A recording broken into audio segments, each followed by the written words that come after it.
All right. So good afternoon, everyone. Let's see, Christine, do you want to say hello before we get started? Yeah, well, hello, Christine Morris from Oakland, and we're so glad to have Lori here today to present on Category 2. There's a lot of great information. This is the beginning of a brand new budget cycle, and Lori will tell you all about what that means for you. And I'll just let you have it there. Lori, go right ahead and tell us all Right. about Well, it. thank you. Thank you. So I'm looking through the names and I think I recognize everyone, but just in case, as Christine said, I'm Lori Gurman, and I have been supporting schools and libraries as state coordinator since 2008. So again, know a lot of you. All right, but let's jump in. As Christine mentioned, this is the Form 470 Category 2 workshop. All right, so this will actually walk through, if you are looking at applying for, anything under Category 2. And again, as Christine mentioned, this is the start, the funding year 2026 will be the start of a new 5-year budget cycle. Now, remember the purpose of this Form 470. This is the formal E-rate bidding form, all right, bidding application. When we talk about Category 2, when we go to add services, we will see the 3 different subcategories. Remember, internal connections. This is the actual hardware, so routers, switches, access points, wireless controllers, structured cabling. All right. So again, that is internal connections. MIBS will be another subcategory there on the form, as well as basic maintenance. Now, if you did attend the beginners training, we really got into detail about, the budget amounts and, that kind of detail. We're not going to be looking at that so much this afternoon. All right, but please let me know if you do have any questions about, the new upcoming, Category 2 budget. All right. Now, the 470, this does act as an RFP. Like I said, this is the bidding mechanism for E-rate. And, the general rule is if something's not listed on a 470, you cannot get it funded on a 471. So if you think you might, want to ask E-rate to cover, a piece of equipment, maybe some new network drops.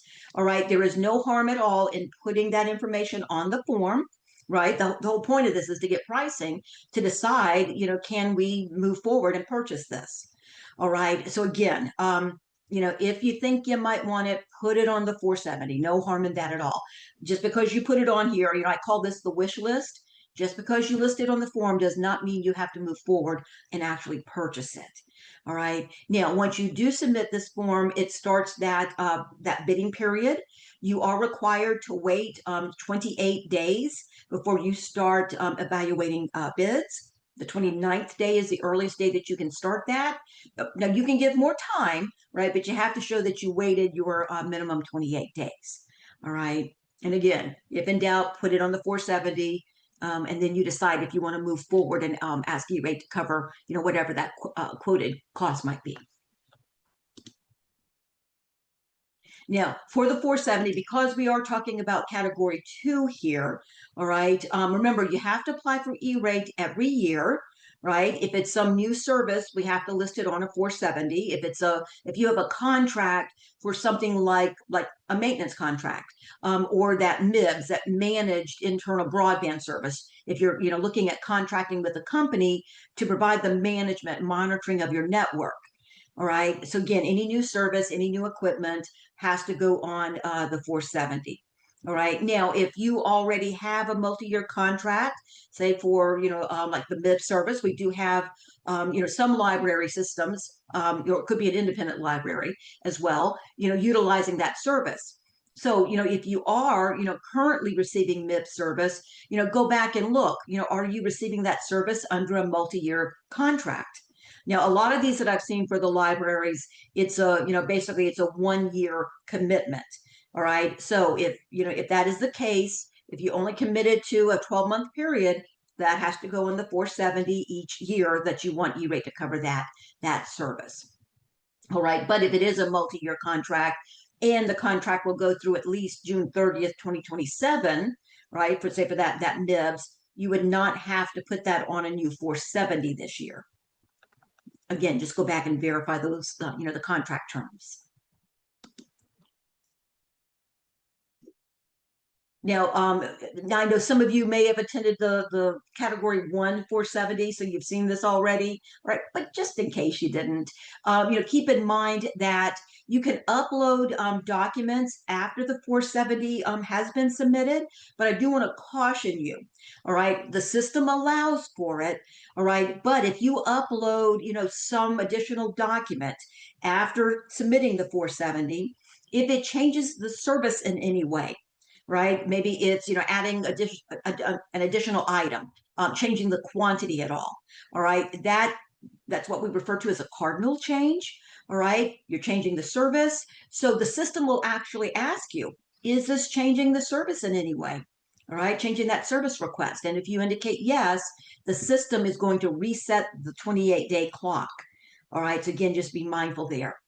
If it's a document, I got this question the other day where, what if it's just a document, giving a clarification, right? It's not really changing the service. All right. Maybe it's, to verify, maybe a building address. Again, it's not changing the service in any way. Then that's fine. All right. Again, just be mindful what it is that you're uploading. All right. So again, just be mindful there.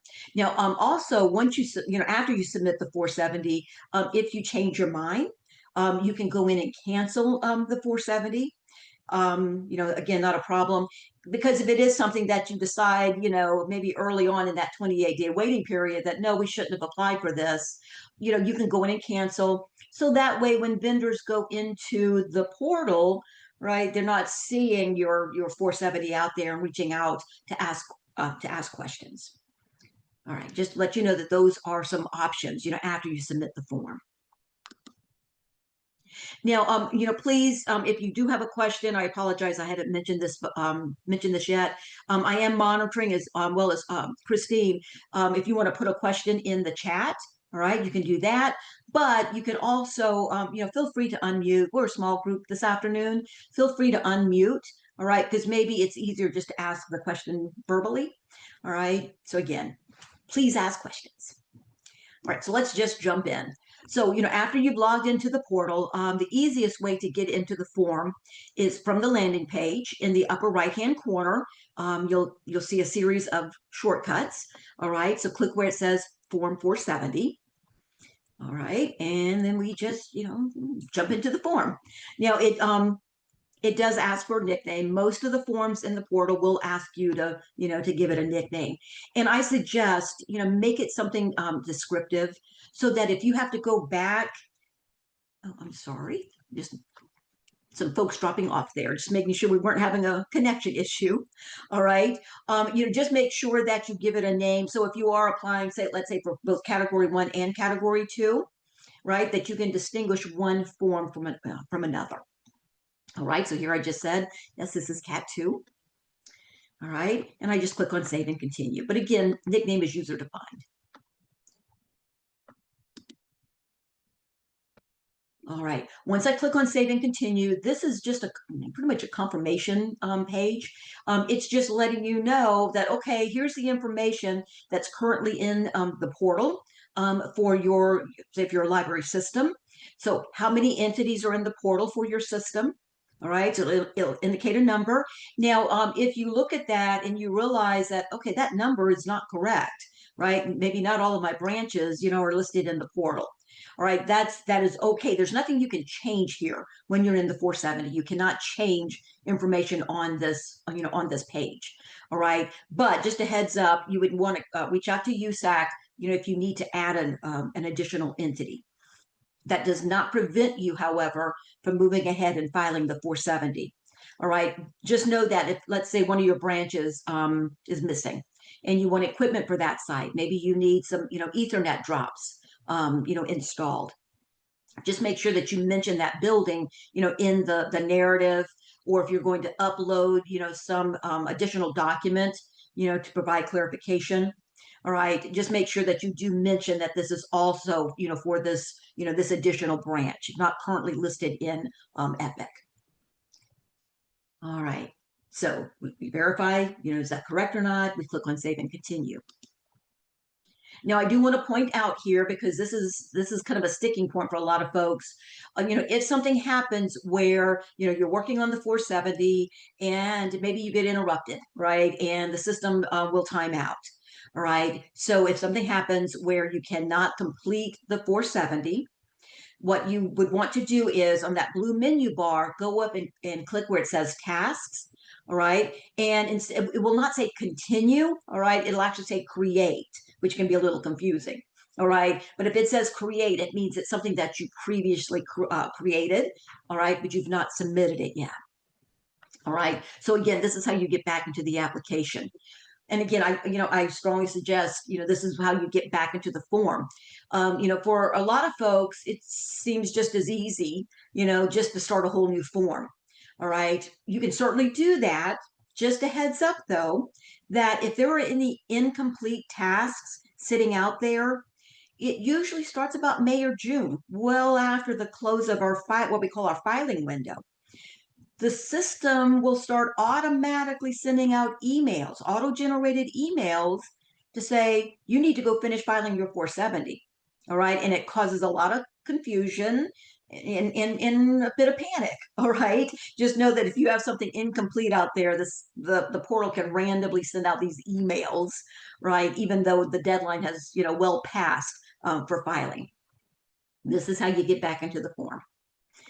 All right, so we'll click where it says create 470. Now you'll notice it does say FY2026 ABC Library Category 2 or Cat 2. All right, it will show if you have multiple tasks listed there, it's going to show the nickname, right, within that task. All right, and it just picks up where we left off. All right, so the after that verification screen, all right, then it's going to say, well, okay, well, who's the contact for this form? Yeah, it just simply asks, are you the main contact, yes or no? It does not give you, a place really to, plug in your information. All right, so I'll indicate yes, and then it just, however I logged in, it's going to plug in the name, the email address, and the phone number. All right, and this is considered the individual listed here as the primary contact, all right, for this Form 470. But once we go through the form, after we add all of our services, there will be a screen if you want to add a secondary individual, say as the technical contact. All right. And the technical contact does not have to have a portal account. You can manually, provide that contact info. All right. So I'll click on save and continue. Now on the 470, remember, you could ask for both category 1 and category 2 on the same 470. That is not an issue. All right. But for today's, demonstration, we're going to just choose category 2. All right. Save and continue. But again, you could put both categories on the same application. All right, now it will ask, do you have an RFP for services? Remember that for the E-rate portal, any document that you upload, it could just be a simple spreadsheet, giving, some additional information, that maybe it's cumbersome to, explain it in the narrative text box. All right, any document, though, that you want to upload, the system calls it an RFP, a request for proposal. All right, so in this case, I've indicated yes, because I have a spreadsheet, that's kind of breaking some of this out. All right, and when I indicate yes, then it gives us the option to upload. Now, for the file name, because this catches me almost every time, you cannot have characters in the file name. All right. There are other forms, in that we may, need to upload something, and that's not the case, but it is for the 470. So, if you have, a dash or anything like that, you won't get an error message or any indication that's an issue until you go to upload. Then it's going to give you an error message saying, and this file name cannot be accepted. All right. Go in and edit that, upload it again. All right, so I've got my Cat 2 RFP uploaded. And of course, if you indicate no, right, it's no, and then save and continue. All right, so here's just a quick example, with an RFP. All right, so if there's quite a bit of equipment that I'm looking for, with various, various models. Now, the E-rate rule is we are allowed to say, here's our preferred make and model. All right, we are allowed to do that. Just make darn sure, all right, if you are uploading, all right, a document, with a specific, make or model, make sure you add the language or equivalent, all right, because if you don't, USAC will basically consider this not fair and open, right? So if you say, I will only, accept, quotes for Cisco equipment, Cisco Meraki, whatever the manufacturer, all right, then that's not fair and open, and that's a bidding violation. All right. So again, make sure you add the language or equivalent. All right. Like I said, this is just an example because sometimes, trying to, detail this in the narrative can be cumbersome. All right, again, just an example, and you're not required to do this. All right, so once you click on save and continue, we've already said, okay, here's, yes, we want to upload an RFP document. Here's that document. The next page will ask, okay, it's not smart enough to know, that we said, okay, this is a Cat 2 application. And yes, we uploaded a document. We still have to come in and indicate, yes, this really is the document that I want to reference under category 2. All right, we still have to check the box. All right, save and continue. And of course, if you didn't upload, you're not going to get this screen if you didn't upload any documents. All right. Pardon me. I told Christine I've been doing training daily, morning and afternoon sessions. Throat's getting a little scratchy, so I apologize. All right. So here we start adding the new service. Now, if you did sit through category 1 training, category 1, there's not that many options to select from. All right. So it's easy to build that table to say this is what we're looking for pricing on. All right. If you're asking for internal connections, all right, let's say that you need some, new switches, access points, the license, a UPS, a rack, a cabling, you need to, put in some new Ethernet drops. All right. I just named 6 different things. All right. That means you would have to add each one of those 6 different items, all right, to the form.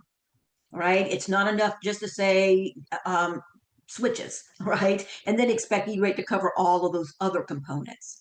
All right. So it's not hard. You just want to make sure that each, type of equipment is captured on the form. All right. So we'll click on the blue add new service request. All right. And now it's going to ask because, again, remember, under category 2, there are 3 different subcategories. Now, the language here, it doesn't just say internal connections, basic maintenance, MIBS. All right. The very first one, it says, I seek bids for the equivalent needed for broadband connectivity within the school and libraries and or related software and right to use licenses. All right. That is internal connections. All right. So again, just a heads up, because the way the verbiage there can be a little confusing.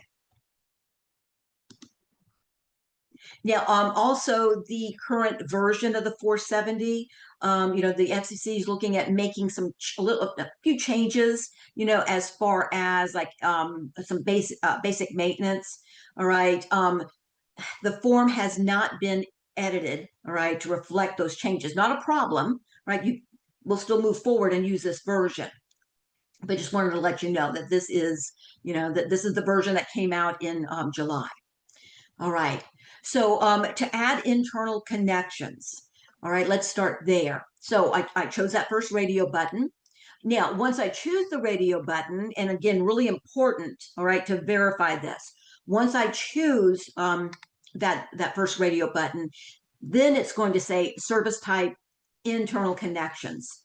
Now, the reason I stress that is if you chose basic maintenance, once you do that, you start seeing this list of all the various types of equipment, right? But if you chose the radio button for basic maintenance, even though you go in and add, switches, routers, access points, you're asking for the maintenance for that equipment, not to actually purchase it.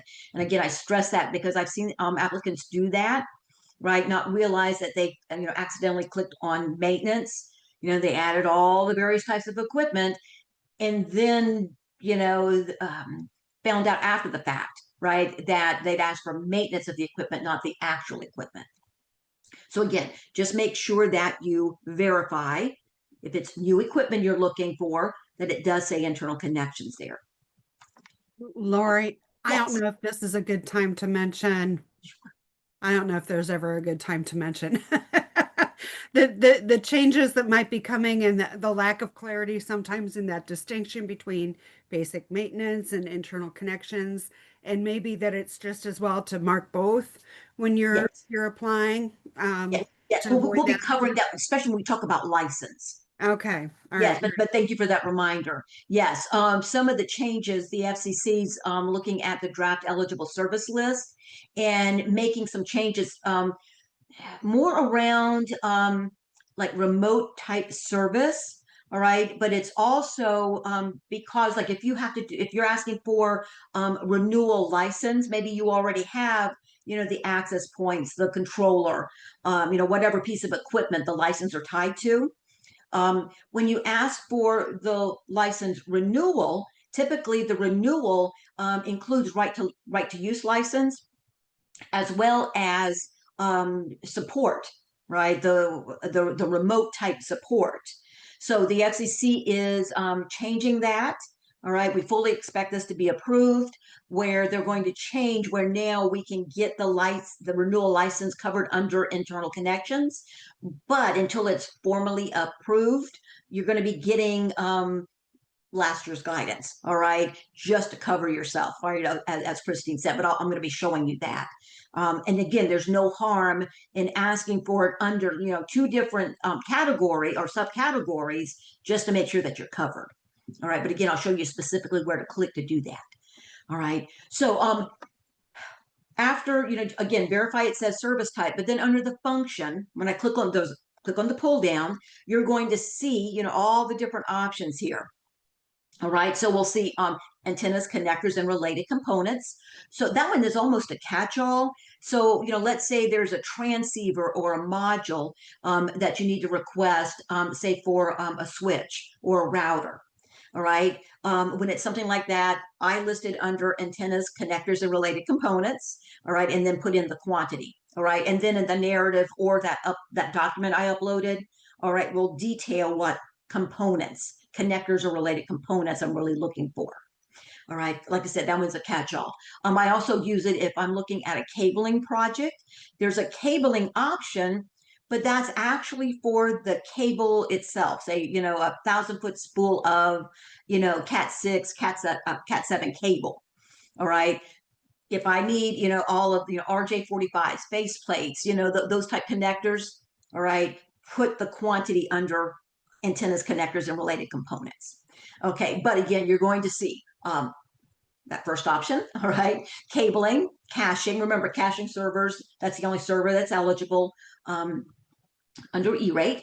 Firewall service, all right, so a basic firewall appliance, or it could be a cloud-based, firewall service. Racks, routers, switches, a UPS, access points, or the controller. So like I said, if you're asking for, any combination of, these options, you have to go through and add each one individually. All right, so choose your option there. All right, now here I selected access points, wireless access points. Now let me go back 1 second. I apologize, I didn't point out here, and it's all highlighted in red, and I still missed it. All right, if it's a piece of equipment, it also has the language and necessary software and licenses. On the 470, there is no separate pull down that says just license. All right, so I will be showing you here in a few minutes, what does it look like if I need to do the renewal license? All right. But again, let's say in this case, this is all new equipment. When I select the piece of equipment, if there's any, required software or license, All right, we're asking for both pieces at the same time.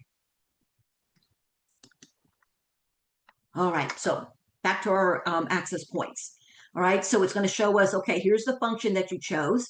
All right, but looking here on the left-hand side, it's what's the quantity. Now, this is an estimated number, and it's probably better to estimate a little high, all right, because it's better to say, okay, I think we need 100 and only need 80, all right, versus saying, I need 80 and you really need 150. All right, so it's an estimated quantity. So again, estimate a little high. Now if I said I estimate I need 100 and I find out I really need 105, right, you can go a few over and that's okay. But USAC has said that if it's a lot over, and they won't give us a percentage, all right, but if it is uh, quite a bit higher, that you would have to basically, file a new 470 or go in and modify your existing one, and restart the clock. All right, but again, estimate a little high. All right, now I am going to jump over to the right-hand side here. We are allowed to select our preferred manufacturer. All right, so when I click on the pull down, you're going to get this very extensive list of pretty much every known manufacturer out there. All right, quite a few of them I've never heard of before. All right, but if you go through the list and you don't see a preferred manufacturer, if you go all the way down to the very bottom of the pull down, there is an option for other. All right, and when you select that, it's going to give you a text box where you can put in the name of your preferred manufacturer. All right, but like I said, most of the biggies are all listed there. And again, this is all just for example, not suggesting one manufacturer over another. All right, so here I selected Meraki. Now it does ask the question, are you seeking installation, activation, and configuration? All right, initial configuration. Again, if in doubt, indicate yes. All right, because again, is this something where you plan on your IT staff installing this themselves? All right, if you're not sure, go ahead and indicate yes, but then in the narrative, or if you upload a document, you can indicate that vendors are to break out the installation cost, to quote that as a separate line item. All right, so then you can decide, is this something I really want to to get E-rate to cover, or do I want to just go ahead and move forward with installing it ourselves? But again, it's better to ask for it now, and then you can change your mind. All right. Now, it will show, so it'll automatically, I should say, check the box next to the file that we indicated was for Cat 2. If you uploaded an RFP document, that's already checked for us. All right. Now, I'm going to go back over here again to the left-hand side. It is asking, please select this option if you would like to create basically a Cat 2 basic maintenance request. For this internal connections request. All right. Now, if this is, it's a brand new access point, that come with some manufacturer warranty. But if you want, say, a maintenance contract, that would go beyond the manufacturer warranty, you could go ahead and indicate that. All right. We'll be talking more about that basic maintenance option, that checkbox, when we talk about the renewal license. All right. Now, functions already, you see it's grayed out. We've already indicated the function, that it was the that we're looking for access points. When we say that, yes, we want to do the maintenance. All right. Now, if you do check the maintenance box, again, the function and the manufacturer, it's just pulling that information while we indicated up above. But for the maintenance piece, it just asks how many entities will be served. All right. So if you're a library system, with 7 libraries, and this equipment's going to be going into all those branches. All right. So yes, I want, all 7 sites, right? The equipment in all 7 sites covered. All right. So again, how many, what's that entity count? All right. Same thing. The box is automatically checked right below, referencing the RFP document. All right. Now, we do see this option here. It says save and create another request. Just know that if you choose that save and create, it's just creating another line on the 470 repeating all the options you just indicated. So you're adding a second line of access points. All right. And typically you wouldn't have a second line like that. So, saying create another really doesn't help you at all. All right. Just a heads up there. All right. So I'll just click on save request. All right. And again, please let me know if you have questions there. All right. So we just said, okay, we want to add both the under internal connections, we want to add the access points, but we can see that, again, this is the table that we're going to build on the 470. We can see that it also added the basic maintenance for those access points. Again, this was changed last year, right? Where now it's just that simple checkbox and it creates both of those service types at the same time. All right, because again, remember, if it's not on the 470, you cannot get it funded on the 471. All right, now if you go back and you look at this and you realize, okay, I put a quantity of 120 for my 100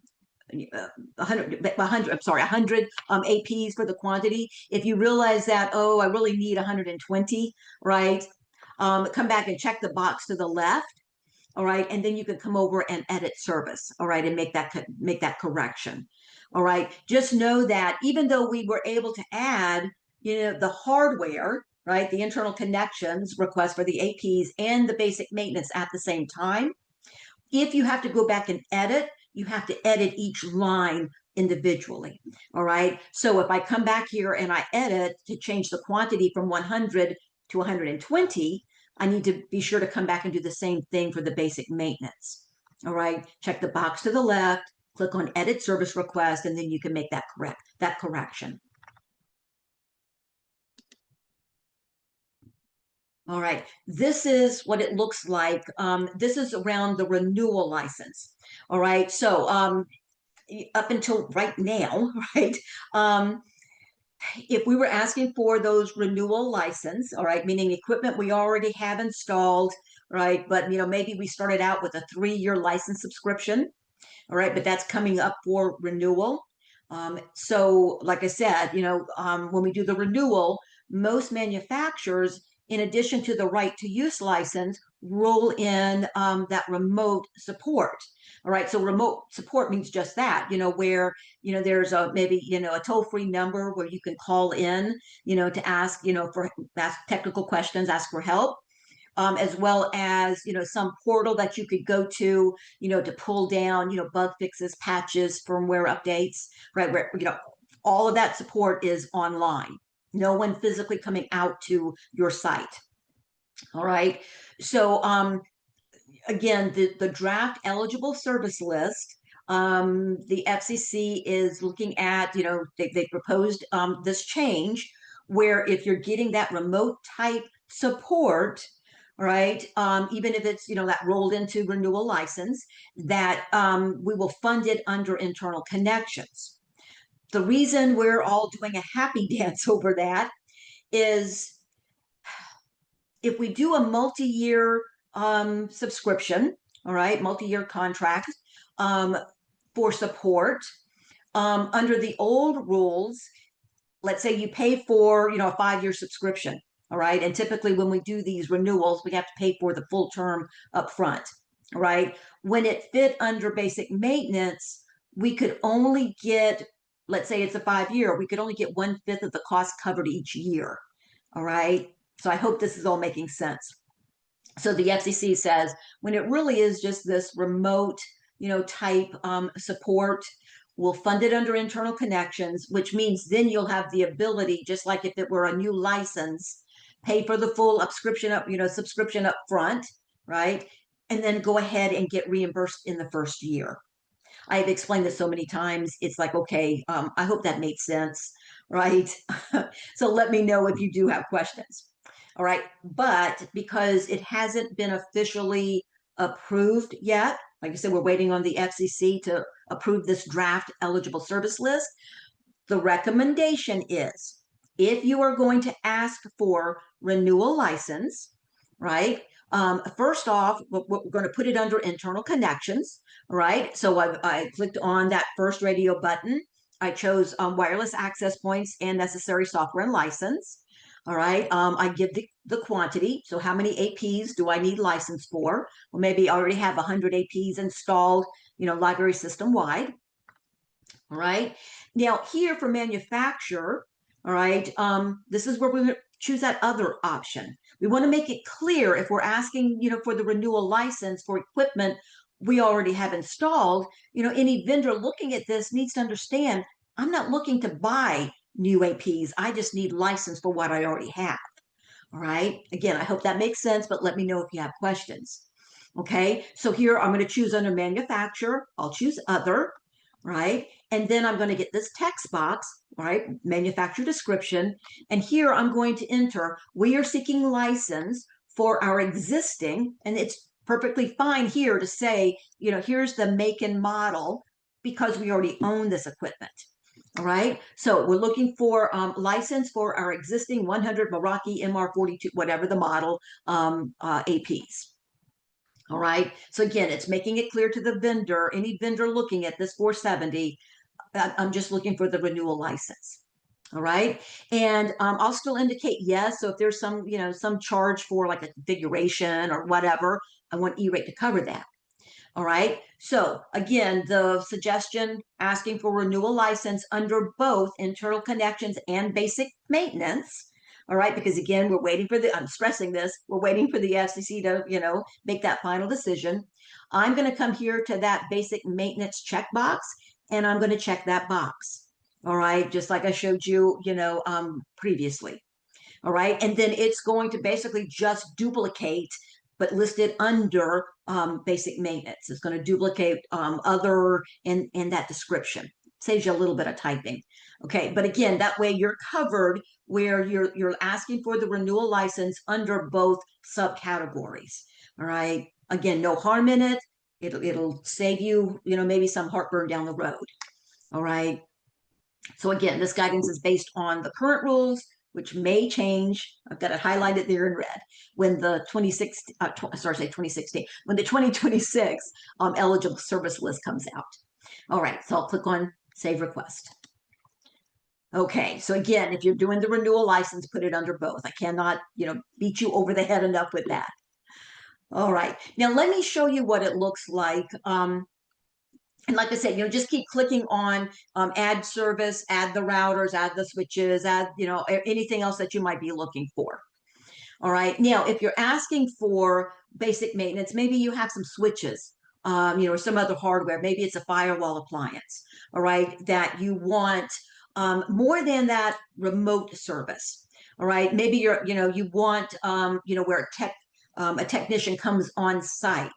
And does the on-site repair, and there's a time and material cost. All right. If you're looking for that type support, all right, choose the second option. It says I seek basic maintenance. And this is where I was saying, look at this very closely. Service type is now saying basic maintenance. Okay. But when I look at, I'm sorry, there's some musical tone playing in the background. I apologize. All right. But when I click on function, it looks very similar to what I saw with internal connections. Okay. But here, if I choose router, if I choose firewall, I'm not asking for the equipment under here. I'm just asking for the maintenance of that equipment. All right. Like I said, we've had people get caught and, not get funded as they expected. All right. So again, choose the type of equipment that you might want on-site maintenance for. All right. Continue on. All right. Now, when I indicate basic maintenance, right, when I choose that subcategory, we still indicate, our preferred manufacturer. All right. But all it's going to ask for here is what's the total quantity? All right. You indicated you're asking for basic maintenance of routers. All right. How many entities, will be served by these routers? All right. It's something as simple as that. Okay. And then we click on Save Request. All right.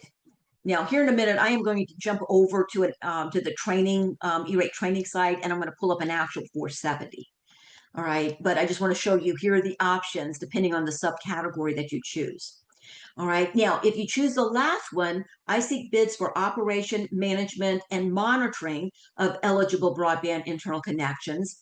That means MIBS, the Managed Internal Broadband Service. All right. So again, if you're looking at contracting with the company to do that monitoring management of your network, this is where it would fall. Now, when you choose MIBS, it gives you one of two options. All right, it's I seek bids for MIBS using equipment that I currently lease or will lease. All right, so you could ask for a MIBS service where the company rolls in leased equipment. All right, that is an option. All right, and again, you can indicate that, explain that in the narrative if that's what you're looking for. All right, the second option, and I see this most often used, by libraries using MIBS service. I seek bids for MIBS using equipment that I currently own or will own. All right. So again, if it's equipment you already have installed, but you want to contract with a company to do that management, that monitoring, all right, choose that second option. Or maybe you're going to have a request to buy some new equipment, and you want that new equipment covered by this MIBS contract. All right. So then that way it just lets a vendor know either here's the list of equipment that we already own, right? Or they can look at, well, here's the new equipment that we're asking, for pricing to purchase. All right. But again, those are the only two options there. All right. And then whichever one you choose, it's simply going to ask, how many entities will this serve? All right. So building this table, you're really not giving it a whole lot of information here. There's not a lot of options to choose. So if you are looking for MIBS, especially if it's equipment that you already own, you could attach one of those RFP documents, do an upload and say, here's the make, model, and quantity equipment we already own that we're seeking the management service for. All right. So again, if it's something where you already own it, just attach that list. All right. If it's something where you want to ask for MIBS service and you want them to include the leased equipment, all right, you can certainly do that. In that case, though, you would want to give some information like, what have you already standardized on? All right. But what I recommend is if you're looking for MIBS, right, to include that leased equipment, require a walkthrough. All right. So then that way, a vendor will have to come out, walk through your buildings. All right. So then they can assess the needs. So, and determine, okay, well, how many access points do I think, that your buildings will need, for me to include that within this service agreement. All right. Please let me know if that did not make sense. All right. But again, it's when you add it to the table, it looks very simple. All right. The devil's in the details for them to understand exactly what it is that you want covered. All right. But I'll click on Save Request. All right. So now we can see where, I just keep adding, all the detail here. Right. Again, let me jump over here. Give me just a second. All right. All right. So I started a 470 right before the training started. So I just want to show you just some of the other options here under internal connections, just some of the gotchas. All right. So when I click on the pull down, just a couple of them. If I choose cabling, all right. So if I'm thinking, okay, I need some new Ethernet drops installed. Maybe it's, to add, in an existing building, or, maybe it's a construction project, right? We're looking at adding on to one of our branches, or it's a new branch. All right. And I need the network drops run. All right. When we indicate cabling, all it's asking for here is the quantity, but it's wanting the quantity in how many feet of cable do you think you're going to need? All right. So this is, like I said, this is why this one's a little bit of a gotcha. So you estimate. All right. And what I do kind of as a, rule of thumb, if I know I need, 10 new drops run. Okay. Well, I know that, Ethernet, the recommended distance is what, 325 feet, per drop. I'll bump that up a little bit to 350 feet. All right. And then I take that 350 and I multiply it by the number of drops that I know that I want. All right. Again, this is a great time to estimate really high. All right. Again, there's no harm in that. All right. But again, this is what it's looking for. Don't say, oh, I need 10 drops, so put in a quantity of 10. All right. Here it's what's the estimated length in feet, all right, for all the drops that you want to install. All right. So again, so let's say 10 drops, 350 feet, 3,500. I'm going to bump that up to 5,000. All right. Just to be on the safe side, because then that way, if you realize that, okay, maybe I need an 11th or 12th drop, again, it's fine to estimate high. Manufacturer, all right, this is cabling. Unless you really want to go with a very, specific brand, manufacturer for the cabling, all right, you can certainly choose that. All right, usually I just say no preference. But for cabling, some of the items under internal connections, we have to indicate how many entities, all right? It's not consistent throughout. So I'm going to say, okay, this is for my 3 library branches. And when it's cabling, make darn sure that you indicate yes if you want, the installation, because that's the biggest cost with running drops. It's the cost of the installation. So we want E-rate to cover that. All right. And then I can click on Save Request. All right. Now, one of the others, just to be aware of, when I go back and I click on, I seek equipment, internal connections. All right. That kind of catch-all, antennas, connectors, and related components. All right. It's asking, again, manufacturer. All right. If let's say these are for, some transceivers or modules for a Cisco or Ruckus, whatever, switch, indicate the manufacturer there. All right. If it's for a cabling project, I won't list a manufacturer. Same idea with like a spool of cable. All right. But again, estimate high, right? So it's like, okay, how many components do I think, will be needed per drop? Well, how many are, RJ45s, faceplates, and so on, right? Again, I estimate really high. Again, no harm in that. As many as, 10 components per drop. All right. Again, no harm in putting in additional. I'll put in 200. All right. And it's for my 3 branches. And yes, I want installation of these components covered. All right, save and continue. Now I'm not bothering to indicate basic maintenance on this. All right, like I said, those 2 probably are the most confusing, just because it's kind of bare on what we can add there. All right, so again, we would just keep clicking on add new service. All right, let's say I want a rack.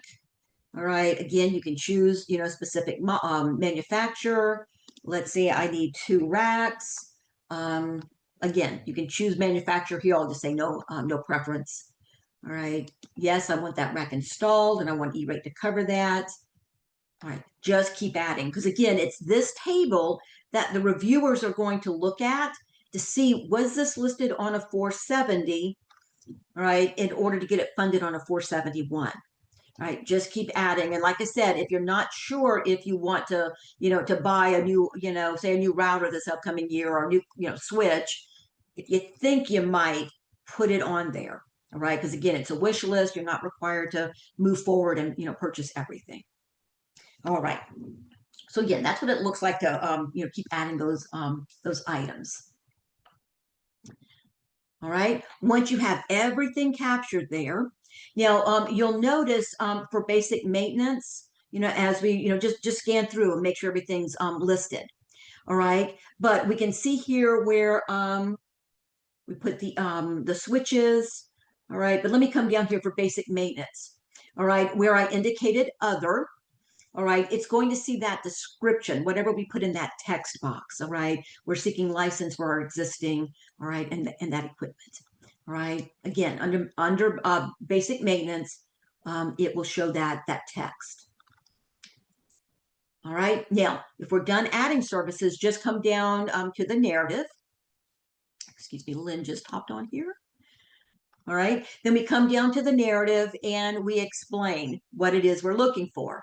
Now, if you did upload that RFP document, I like to make mention in the narrative, to let vendors know that they need to go out and look at that document for the full details.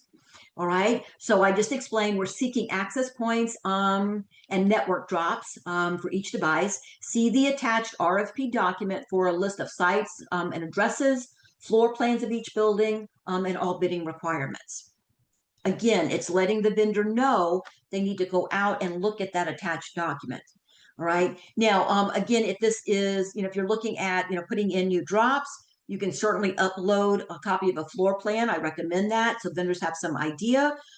But I would require a walkthrough if you're doing network drops. All right, where the vendor has to come on site, walk through your building. All right, make sure they understand, the ceiling heights, the construction of the building. Are they going to need a lift?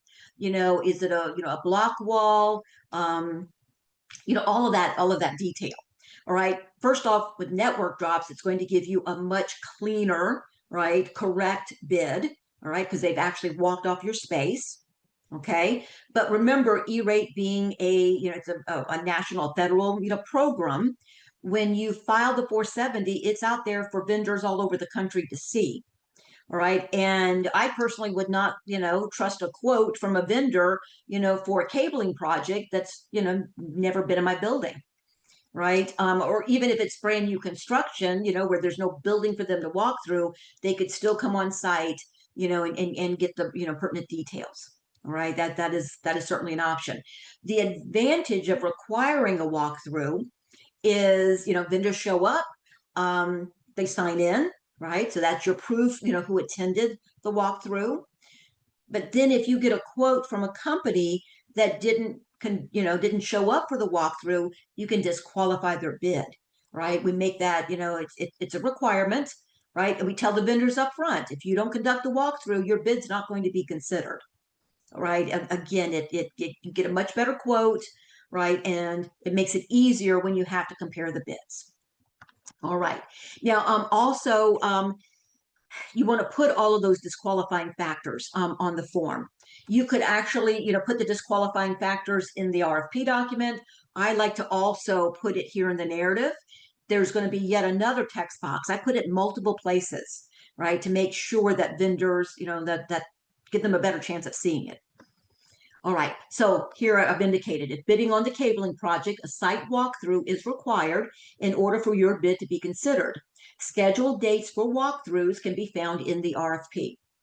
Now, with the walkthroughs, I typically come up with at least 2 dates, right? So that, and just in case there's bad weather, we have to close, right? That gives that second date. You could say, the walkthrough will be on this date and time. If there is inclement weather, where our buildings, need to close, the makeup date will be on this date. All right, because again, we've done this before where we've just put one and only date, and then it gets really confusing. Okay, what if we had to cancel that date? Okay, have that backup, that makeup date. All right, now I did include things here that the applicant reserves the right to reject bids that were received on or after the allowable contract date shown on the 470. Now, after we submit the 470, the form is going to show us here is the allowable contract date, the 29th day. All right. So you're letting vendors know that come that 29th day, that's the deadline, right? To respond. You could even put in the date and time. All right. I've actually said, that the bid is due on the 29th day at 9 a.m. All right. But again, USAC recommends that you put a deadline. If you don't, let's say, you don't mention anything, right? But on the 29th day, you start evaluating, all the bids that you received over that 28-day waiting period. All right. So you start this on the 29th, but things get delayed. You didn't get a chance to finish the bid evaluation. If you get any other bids in, right, without stating a deadline, you then have to take all of those, what you may consider a late bid, but because you didn't declare, a deadline, you would have to take those bids and include them in your bid evaluation. All right, so that's why USAC, is strongly recommending we put a deadline there. All right, sorry to really hound on this, but it has caused issues. Any other bidding requirements, such as all equipment shall be new with manufacturer warranty. If equipment is different from what is requested, documentation must be provided with the proposal. You could also say, all equipment quoted must be compatible with existing infrastructure.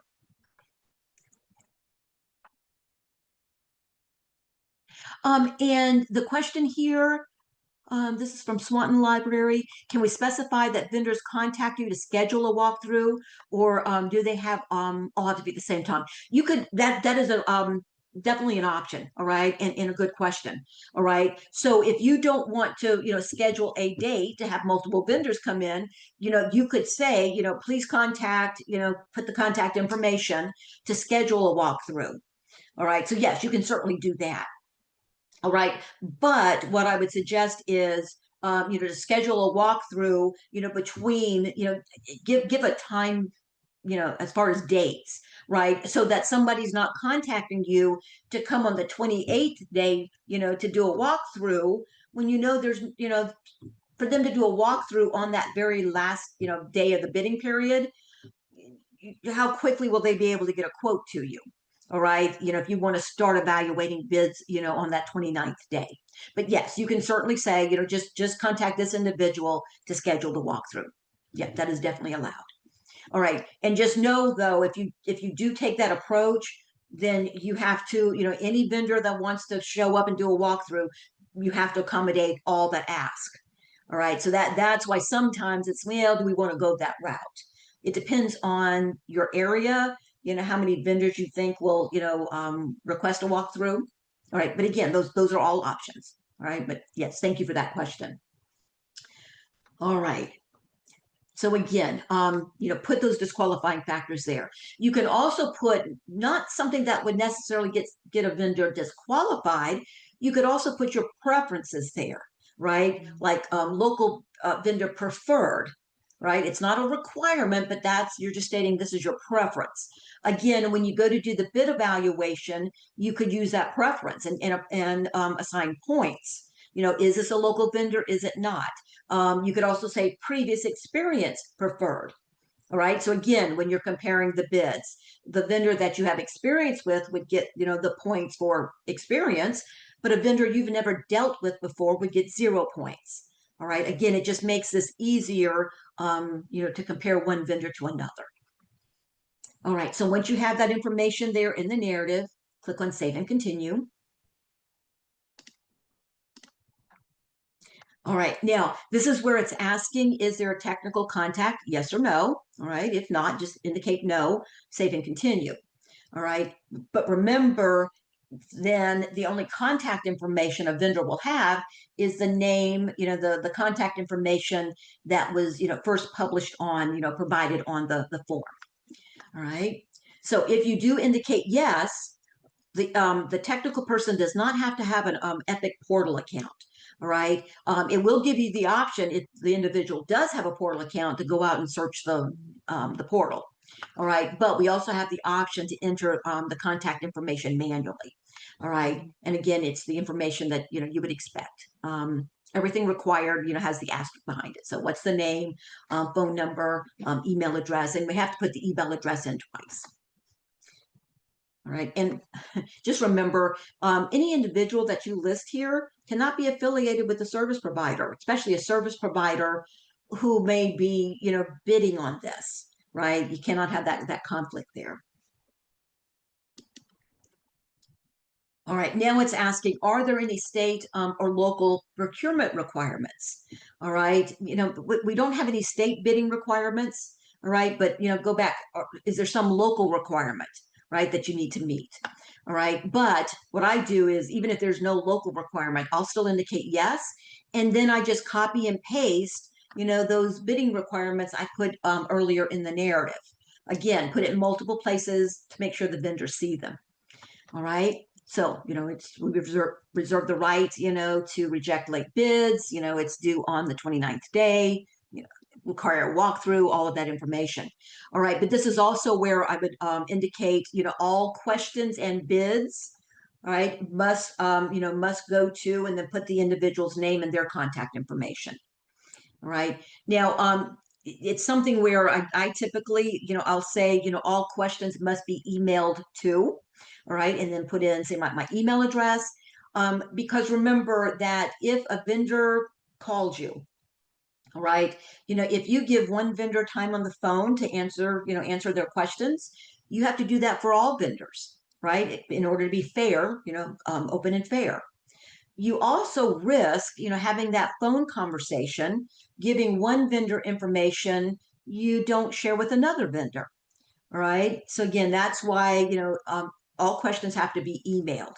So if I do get a question from a vendor, and I've already had maybe several vendors that have sent me quotes, but maybe this question, this is something that all the vendors need to know, then I will email that question and answer to the vendors that have already responded. All right, and then be sure to also share that information with any other vendor that would reach out to me. All right, any questions there? I was going to say one other thing that we do, and it might work depending on how your website's set up, is we will have an FAQ page for RFPs, and like if your fiscal office has a doing business with us or whatever page, you might put submit questions here by X date, and we will answer them for everybody by Y date. That's another way of trying to make the playing field level. That's a good suggestion. But just make sure that if you do that, make sure you capture that, right? Because again, we have to keep all this information, winning and losing bids, that information that we shared with vendors. All right, make sure that you do, like I said, document it, print it out to a PDF or whatever. So that way, if you get questioned down the road, maybe you've already taken that information down from your website, but you have that all documented. Yeah, but yes, that's a good suggestion. All right. All right. So the next step, once we put in that state and local information, it's reviewing the form. All right. Now, when I click on review FCC Form 470, all right, I'll show you what that looks like. Sorry, I actually have this out on my resource page. This is all around category 2. Some things that you might want to consider putting on, those disqualify it. Some of these don't necessarily disqualify a vendor, but it also states your preferences. All right. A disqualifying factor would mean, did they meet it? Did they not? Right. And if they did not, then you disqualify them. But if you say, this is my preference, all right, then you evaluate, did they meet this? It's not necessarily going to disqualify them, but they'll get, scored down. All right. So all hardware quoted must be compatible with existing infrastructure, the new manufacturer's warranty. Vendor must have a spin at the time of awarding the contract, right? So a vendor may reach out to you. Maybe they've started the process to get the service provider identification number, but they haven't finished that yet, right? So they could go ahead and reach out to you, give you a quote. But if you decide that you want to go with that company, have you gotten your identification number yet or not? All right. Now, if there is a company that you really want to go with, right, and they're working very hard at getting that identification number, when we go to file the 471, right, the next form in the process, and it's the 471 where we identify the company we chose. Usually the last week of the 471 filing window, USAC will release a temporary spin. All right. And it's basically, it's a placeholder. So again, if your chosen company has not gotten that identification number yet, you put in that temporary spin, and then you would, go ahead and upload the copy of the quote, that you accepted, and provide all of the equipment, make and model and cost. All right. But just know that once your application goes into review, then the PIA reviewer is going to reach out to you to say, okay, what is the service provider's actual spin? All right. Again, it's a placeholder. So like I said, you can still move forward. Just know that, it is a bit of a risk. What if the company decides not to move forward? All right. Now, there's lots of workarounds, within the E-rate system. If you do find yourself in that situation, right, you could, choose a different company. All right. But it just gets a little messy. To me, it's just better to go ahead and have the spin, choose a company with a spin at the point that you're awarding the contract. All right. Cabling vendors must be bonded or insured. Again, these are just suggestions. All right. Vendor must ensure that all quoted prices will be honored at the time of the purchase. So if a vendor quotes you, let's say, $500 per access point, we do this months in advance, right, of actually, purchasing the equipment. So if they quote $500 per AP, but at the time you're ready to purchase, maybe they'll come back and say, well, no, it's gone up to 550.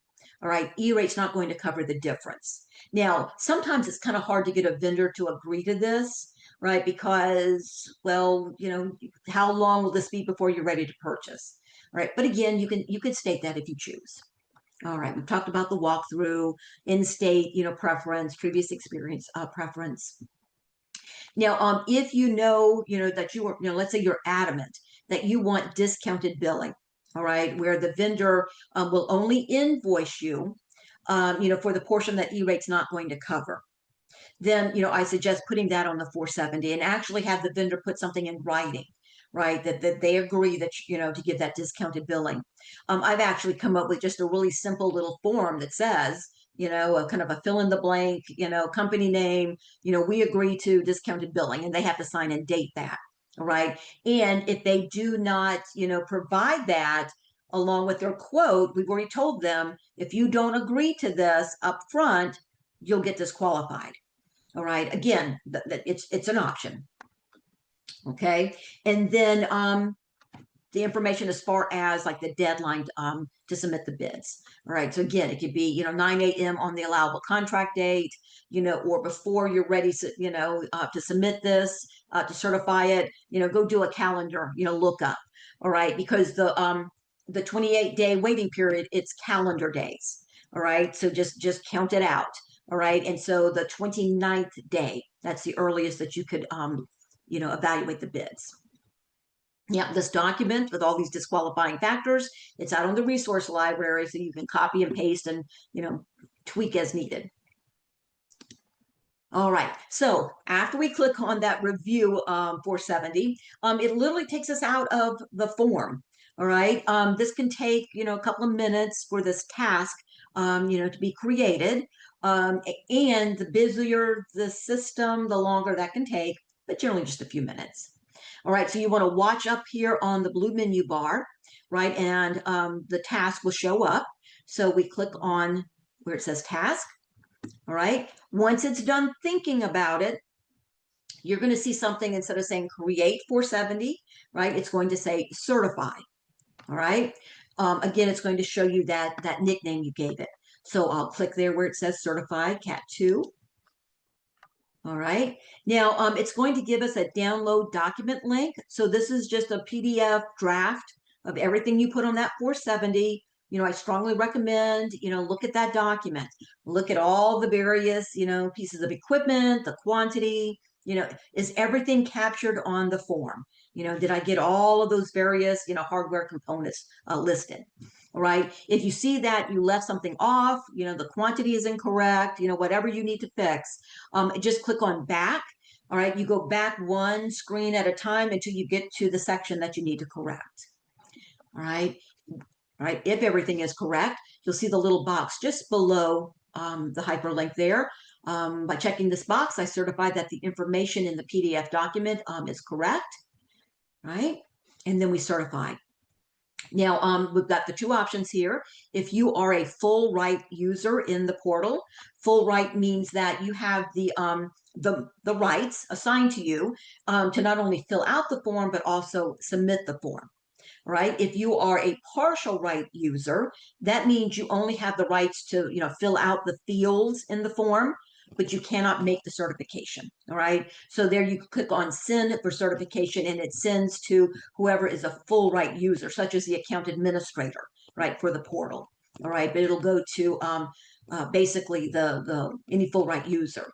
Now, the full right users will receive an email letting them know that there's a task out there they need to complete. All right, but I made the same suggestion if you attended the category 1. Contact that individual, whether you call them, whatever. Just make sure that they know to watch for that email, or to go in and pull that email up, that there's something that has to be completed in the portal. Because until they go in and complete the certification, you're not done yet. All right, that 28-day countdown will not start. All right, so I'll click on continue to certification, and yes, I want to proceed. All right, and all of the boxes here to the left. All right, we've got those 6, 7 boxes. All of those have to be checked. All right, read through, make sure that you're comfortable making the certification. If you realize that, no, I'm not comfortable with this, you can click on back and send it to another user in the portal. All right, but if you're good with that, we check the boxes, we come down to the bottom right-hand corner, we click on certify, and it says, okay, here's the penalty for false statements, right? This is where we take a deep breath and we click on yes, all right, and we certify it. All right, now, if one of actually 2 things, all right, that I suggest that you do, after you hit submit. All right. The big thing, because we've had some issues, some hiccups with the portal the last couple of years. All right. Once you submit it, it can take several minutes for the status to change from to change from incomplete to certify.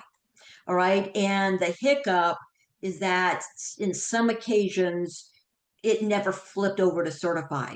Right. So, applicants thinking, okay, I've got a 470 out there. Well, really, you don't, because it's still listed as incomplete. Okay, so make sure that, at the landing page, if you go all the way down to the very bottom of the landing page, that very bottom section, right, is listed as FCC forms and post-commitment request. All right, 470 is the default form. All right, that'll already be listed as the form type. But click on the pull down for the funding year and choose 2026. All right, and also make sure that the status is set to all. So it's going to show you regardless of the status. Is it incomplete, certified, or canceled? All right, make sure that you're looking, for all applications, regardless of the status. Okay, and then come look at that form. Just read across and make sure in the far right column there, right, that the status says certified. If it says incomplete, refresh your browser. All right, and I was doing this the other evening, and I had to do this 2 or 3 times. Right, keep refreshing. I give it another minute, go up and hit refresh, right, before it finally flipped over from incomplete to certified. Make sure that that does happen, though. All right, so once we've checked that piece, then I'm going to come click on the hyperlink, right, the nickname of my form. And when I click there, then it's going to show me everything that I put on that application. All right, it's a summary of that application. All right, so as I read down, here's the first really important piece you want to check. Right, this is where it's going to show you the allowable contract date. This is that 29th day. So this is the earliest date that you can start evaluating the bids. So make sure that you communicate with all the decision makers, right? Put this on the calendar. This is the earliest date, right? And again, stressing that because we've had issues, maybe on the 27th day, right? People, get anxious and evaluate the bids and choose a vendor. That's a bad thing. Okay, so make sure you wait that full 28 days. So that's going to show you that allowable contract date. All right, but then also scan down, make sure that everything's added on there. All right, just verify the services. Because if you realize that I left something off, right, you will have the ability, you can either cancel this form and refile, or you can go back and update, right, a new RFP document. You will not be able to come in here and edit these lines, but you can upload, some new documentation to say, we also need this item. All right, and then it will reset the 28-day waiting period. All right, either one of those will work. Okay. Now, I mentioned as far as like uploading some additional documentation or canceling, if you need to do either of those, right? If Well, we're at that summary page. If you come up and look at the menu options, over to the right, it says it's the last option listed there, related actions. All right. So when I click on related actions, um, the three that are not highlighted in red, things like changing the application nickname. Maybe you just said this is for ABC Library and you didn't distinguish Cat 1 from Cat 2. You can come back and, tweak that nickname. You can change the main contact or you can change the technical contact. All right. Doing those three things, you're not affecting the services at all, right? So it's not going to touch your 28-day waiting period. All right. So those are easy changes. All right. But if I click on add an RFP document, all right, that's where we can upload additional documents. Okay, but it could change that 28-day waiting period. The other, canceling the 470. All right, this is what it looks like if you do upload, a new RFP document. All right, once you do the upload, it says, does this new RFP constitute a substantial change to your 470? Yes or no? All right, and if you indicate yes, the system's going to change that allowable contract date. All right, we'll get the option here to click on upload. All right, upload the document. Now, after you upload it, then we have to come here and check on, because again, you might have, multiple, lines listed. All right, check which item in that list that this new document, is going to impact. All right, so again, just know it is going to change your 28 days if you indicate yes, that it is a change. All right, any questions on any of that before we talk about bid evaluation? I know it's a lot of information to throw at you.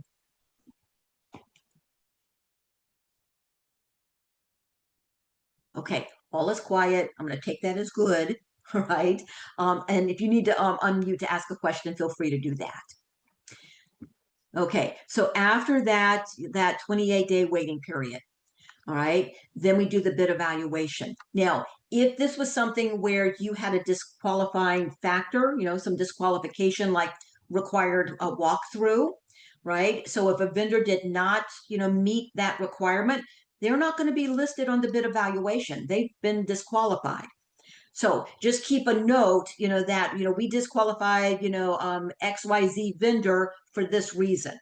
All right, you want to make sure and document that. You can just have like a note section on your bid evaluation. All right, but keep track of, who is disqualified and the reason why.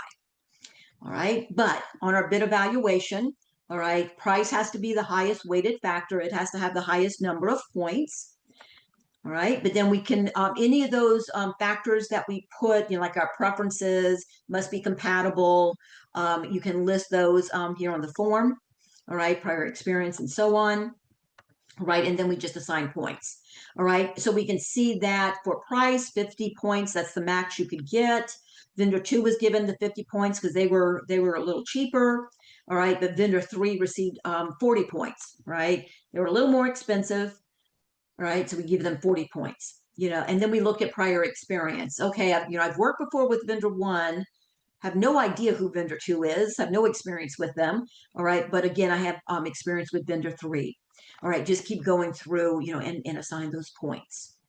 All right, and then we just add those up. And again, we keep this in our files. We do not, immediately upload these, and send these to USAC.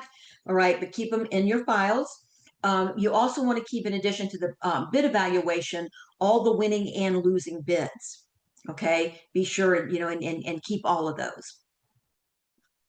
And like I said, and, some explanation for any vendor that was disqualified and the reason why.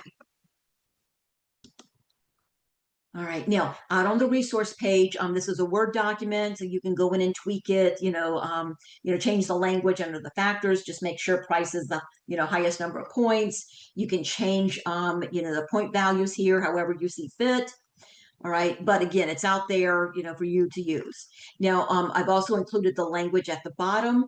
All right, so, insert the, service type, based on the above bid matrix criteria. When we're, looking at quotes for, internal connection equipment, we have chosen put in the company name.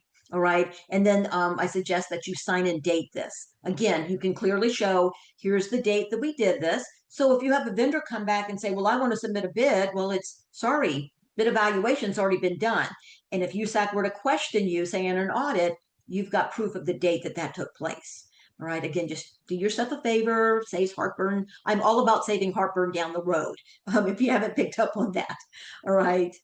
Yeah. Just been doing this a long time. Yeah.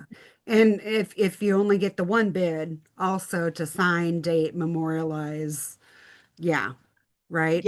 Yes, yes. Thank you for for that reminder. Yeah. So if you only receive the one bid, and sometimes that happens, like especially like around cabling projects, if you're in a more remote area, that what we see that's typical to get just the one bid. So yes, as Christine said, you're not going to be doing a bid evaluation because there's nothing to compare it to. You just receive the one. Put something in writing. It could just be, send yourself an email, right? That we've evaluated the bid, or excuse me, we only received the one bid, right? We only received the one bid, but it satisfies our requirements, and it's cost effective. All right. And again, that's the easiest way because it's date stamped in your email. And if you get bids and decide not to do any of them, you don't have to necessarily memorialize that because you don't move on in the process, right? You don't have Correct. to, yeah, okay. You don't have to keep those for 10 years if you're Nope. not doing anything with them.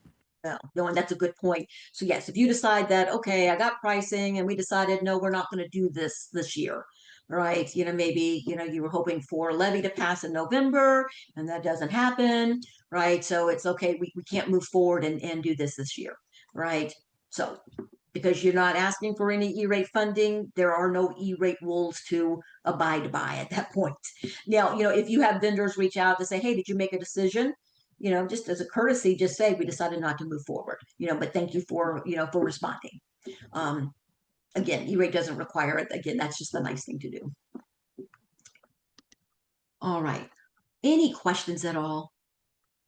I am going to preemptively say something. At one point around slide 5, we lost some of you, or it looked like we lost some of you. And during the course of this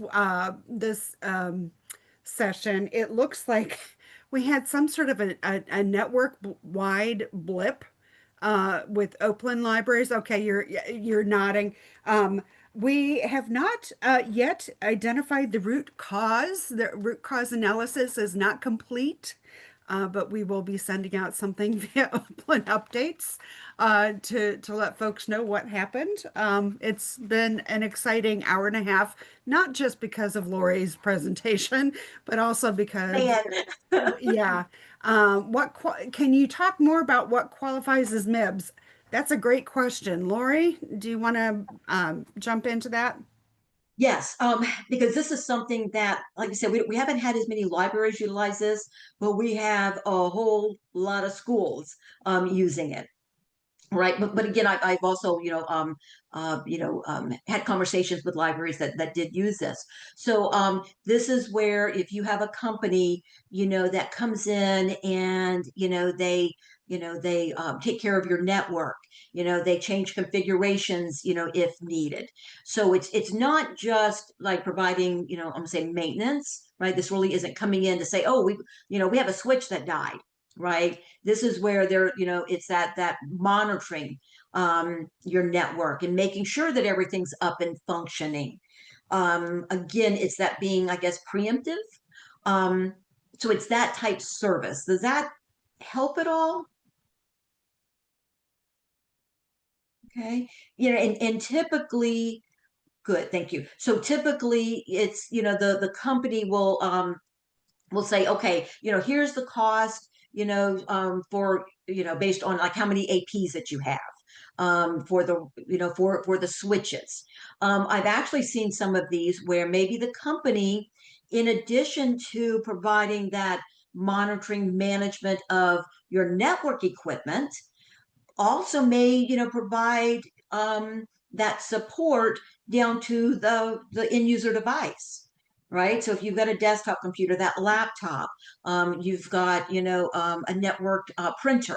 Printers and end user devices are not eligible right? They may also support your general file server. All right. So what I've recommended in this, because again, I have supported a library, file for a library system where they use a service like this. And so I asked the service provider, well, actually, when we file the 470, we'll say, we're asking for MIBS service. Here's the list of eligible equipment that we want service on, but here's the list of ineligible equipment, right? So here it's the mic, we have a Microsoft or whatever type file server. We've got X number of end user, staff computers. We have X number of network, printers. All right. And then they can quote on both the eligible portion as well as the ineligible, right? And then we just explain, but the cost needs to be broken out. So here's the cost to provide that monitoring management of our E-rate eligible equipment. Here's the cost for the ineligible. And that has worked really well. So that makes me think of a follow-up question. Can you put as a bid evaluation criteria, can also provide ineligible services? You could include that. So if you want to make sure all your stuff goes with one vendor for your own ease and sanity, that you can put that as part of your bid evaluation, but you just have to make sure that they crossed out the things separately. Exactly. And only bid on eligible services for the 470. Okay. Yes. Yes. So when you're comparing, when you're comparing initially, comparing cost, you're comparing the eligible items.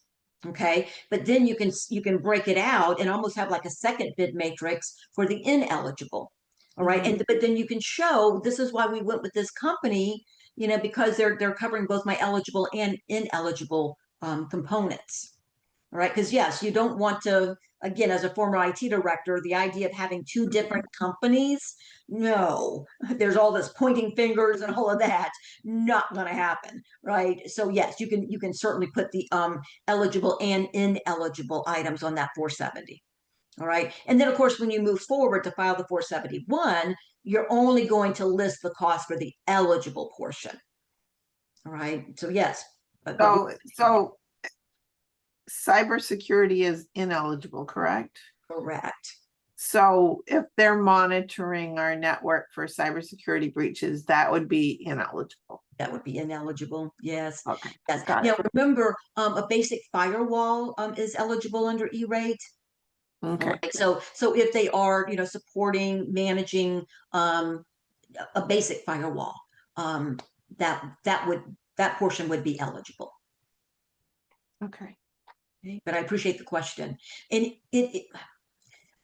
because the FCC right now is looking at, how successful has MIBS been, right? Because it's been eligible for a number of years, and so they're looking at, is this service of value? You might have seen an email I sent out to the E-rate listserv, asking folks to fill out the survey around MIBS, just so that you know that, when we're looking at nationwide, this is something that all the state coordinators were looking closely at. A couple of national groups like Shelby. Comparing state to state, how many applicants within each state uses MIBS. Ohio by far has the highest number of MIBS requests. We had 420 unique applicants, some library systems, some independent schools, school districts, but a total of 420. California, and I don't have the numbers memorized, California had like 200 and something. We actually had more than California and New York combined.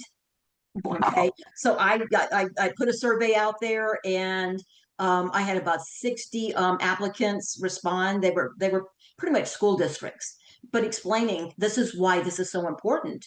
And I explained that not only for our school districts, but our libraries. Tried to explain, for all of our applicants, that this is why it's important, because typically we have such limited IT staff. And typically the IT staff that we do have are so busy taking care of the staff computers, those end user computers, that even if they had the technical skills, to reconfigure a router or a switch, they may have the technical skills, but it's having the time, wearing all of those hats. I hope I made the case. I'm fighting the fight, if nothing else.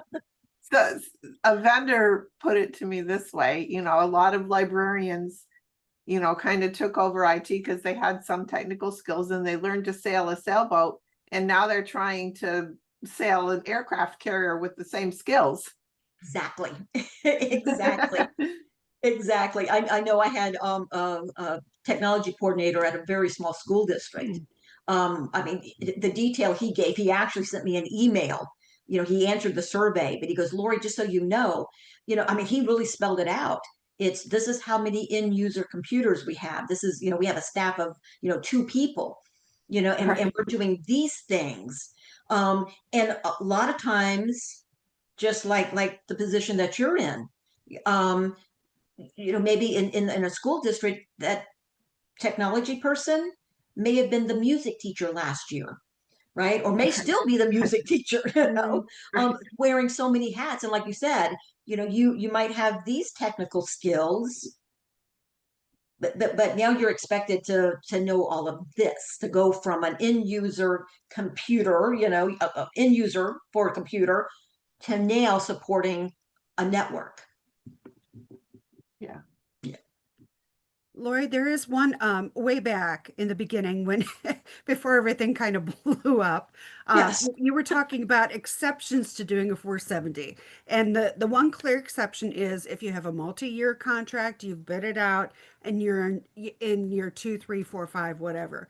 But the other exception that is unique to libraries, and schools don't get this, is the low cost exception for category 2. And my friend Marion there at Swanton, you're nodding because we've talked about that.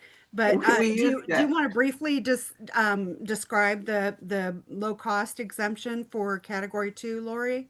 I can. And Christine, I'm going to add that slide because I know we had that in the beginners training. I will add that slide to the slide deck and I'll put it out on the resource page. All right, just as a reminder. So yeah, so yes, that's a good suggestion. So yeah, so for libraries and the schools are not happy about this, I'll tell you that, but hey, they get so many other bennies, So for libraries, we do have a bidding exemption where, and this is per library site. So if you have multiple branches, right, the dollar amount is per branch. So if it's $3,600 or less, for all the equipment per branch, you don't have to go out to bid.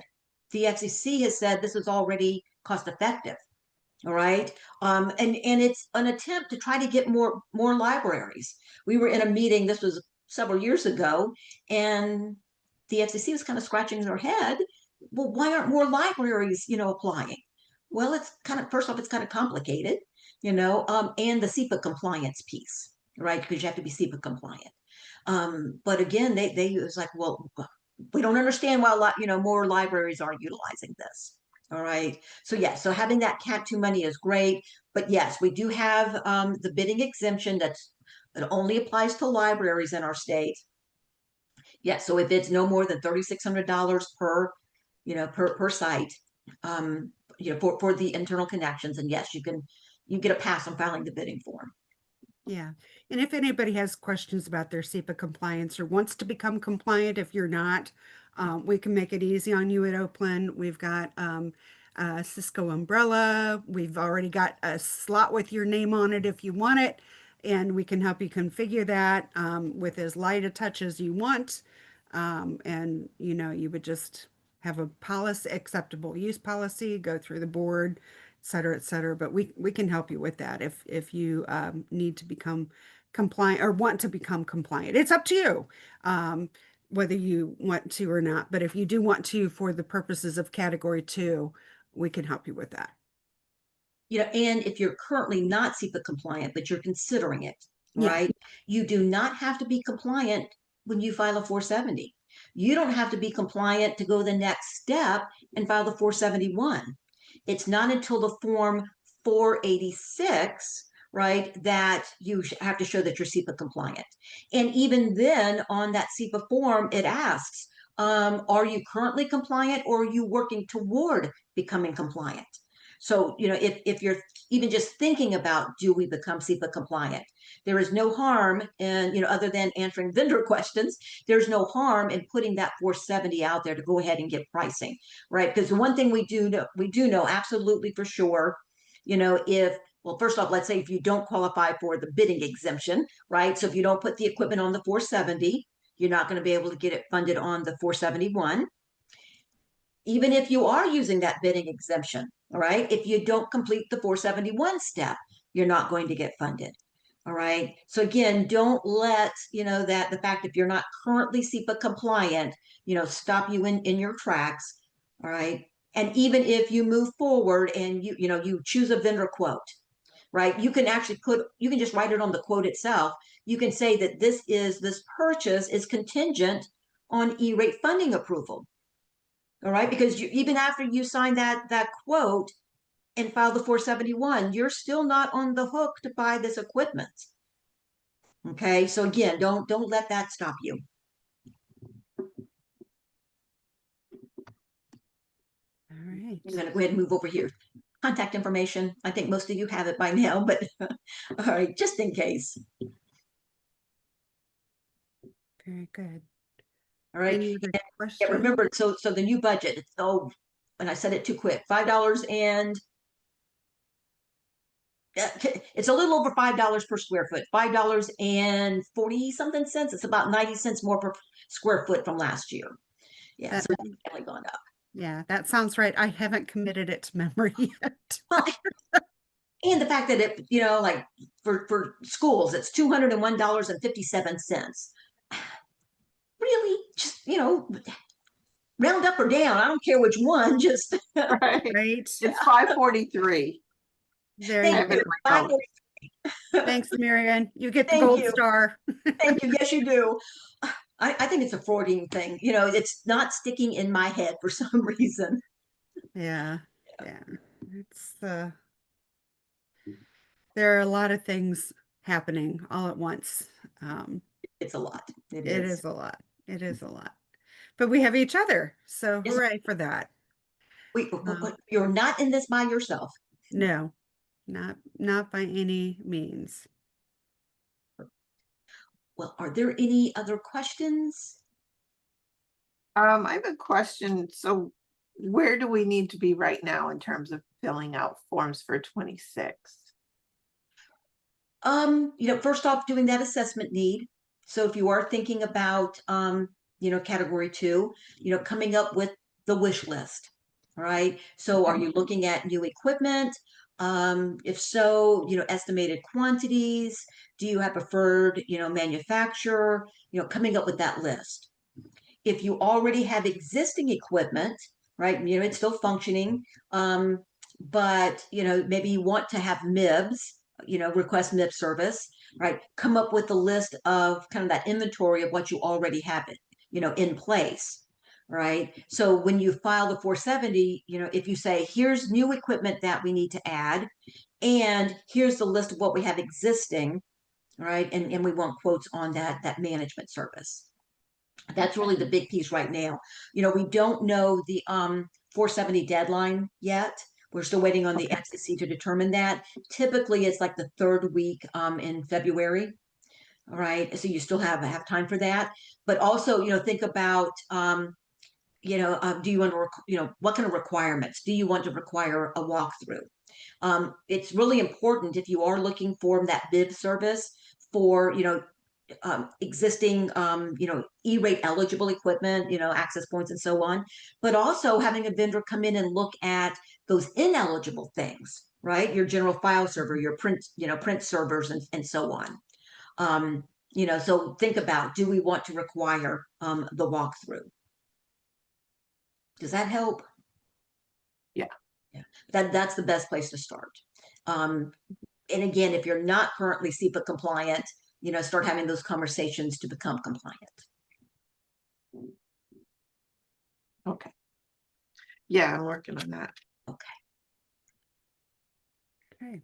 I know it can feel kind of daunting, but you know, what's the old joke? How do you beat it? How do you eat an elephant?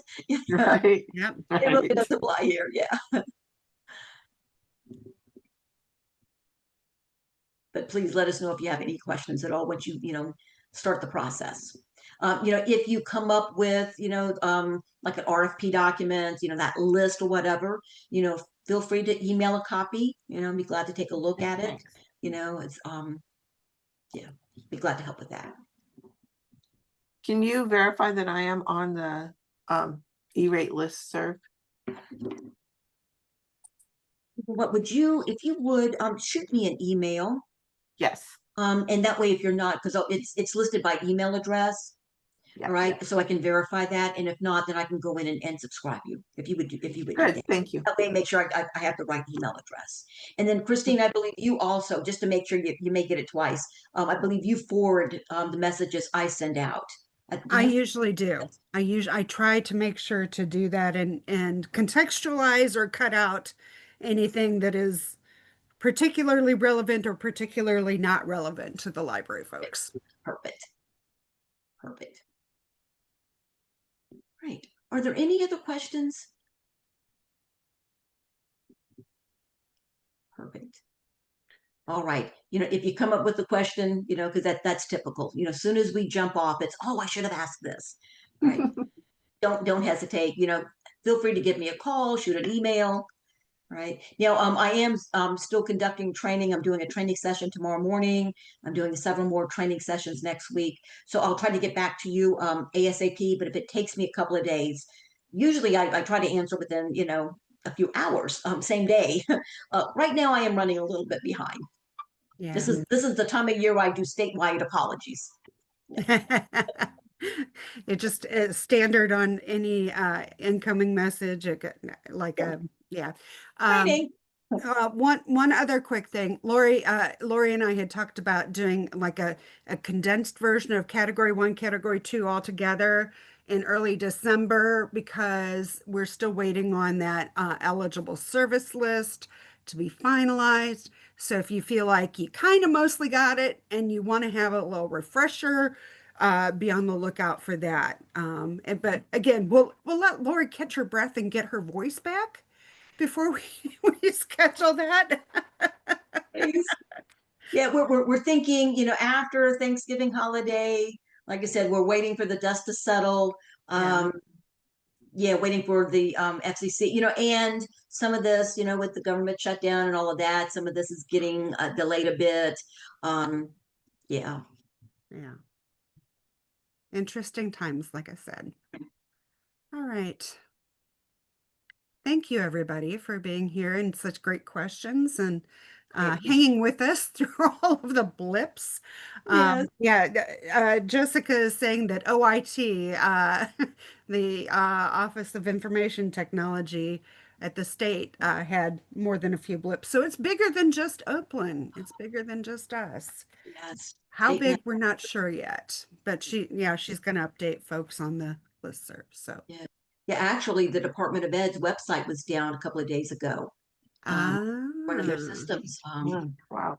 got hacked. Yeah.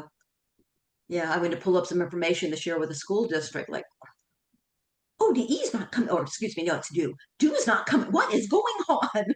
yeah. Yeah. All right, I am going to stop the recording. And Christine, I did see that you're doing the cloud recording, so I won't send you that link, or I know I still owe you some other links. I was gonna say, I did I start the recording or did you? I thought you did. I started the recording, but maybe it's just showing up under both of our names since I made you co-host. Okay. Didn't know Yeah. if you also said to record, because you could record as well, I believe. Okay. I will see what I have access to. Okay. I will send you a link either way. Okay. And All right, like very I said, good. I owe you for the other sessions as well. Very good. We'll All work right, on that thank this you. afternoon. So Okay. All right, very good. Thanks thank again, you. everybody. Thank you. Thank you. Take care. You too. Bye-bye. Stop recording. Yeah, can I actually stop? Oops. Oh, there. Yes.